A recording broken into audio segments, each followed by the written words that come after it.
Asianet television 2026 അവാർഡിൽ ആർക്കൊക്കെ എന്തൊക്കെ അവാർഡുകളാണ് ഏഷ്യനെറ്റ് സമ്മാനിച്ചത് എന്നുള്ളതിന്റെ വിശദമായ വീഡിയോ നോക്കാം.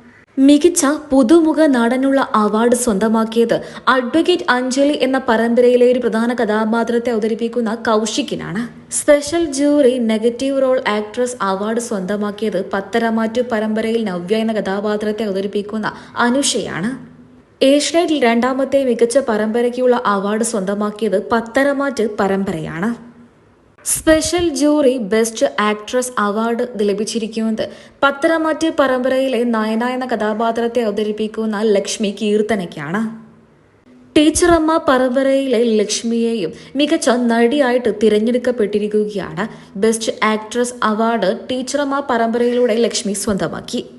ബെസ്റ്റ് സപ്പോർട്ടിംഗ് ആക്ട്രസായി തിരഞ്ഞെടുക്കപ്പെട്ടിരിക്കുന്നത് സാന്ത്വനം സീരിയലിന്റെ രണ്ടാം ഭാഗത്തിലെ സഹനായികയായിരുന്ന മേഘന വിൻസെന്റ് ആണ്. പോപ്പുലർ ആക്ട്രസായി തിരഞ്ഞെടുക്കപ്പെട്ടിരിക്കുന്നത് മഴത്തോരും മുൻപേ പരമ്പരയിലെ വൈ ജയന്തി എന്ന കഥാപാത്രത്തെ അവതരിപ്പിക്കുന്ന വൈഷ്ണവി സായികുമാറിനെയാണ്. മോസ്റ്റ് പോപ്പുലർ പരമ്പരയായി അവാർഡ് ലഭിച്ചിരിക്കുന്നത് ഏഷ്യനെറ്റിലെ പുത്തൻ പരമ്പരകളിലൊന്നായ മഴത്തോരും മുൻപേ എന്ന പരമ്പരയാണ്. മികച്ച താര ജോഡികൾ ചെമ്പനീർപ്പൂവ് പരമ്പരയിലെ അരുൺ ഒളിമ്പിയനും സച്ചിയുമാണ്. മോസ്റ്റ് പോപ്പുലർ പെയർ അവാർഡ് സ്വന്തമാക്കിയിരിക്കുന്നത് പവിത്രം പരമ്പരയിലെ വിക്രമും വേദയുമാണ്. നിങ്ങൾക്ക് ഇഷ്ടപ്പെട്ട പ്രിയ ഏഷ്യനെറ്റ് സീരിയലിലെ താരങ്ങളും അവർക്ക് എന്തൊക്കെ അവാർഡുകളാണ് ലഭിച്ചത് എന്നും കമന്റ് ബോക്സിലൂടെ പറയാൻ മറക്കരുത്.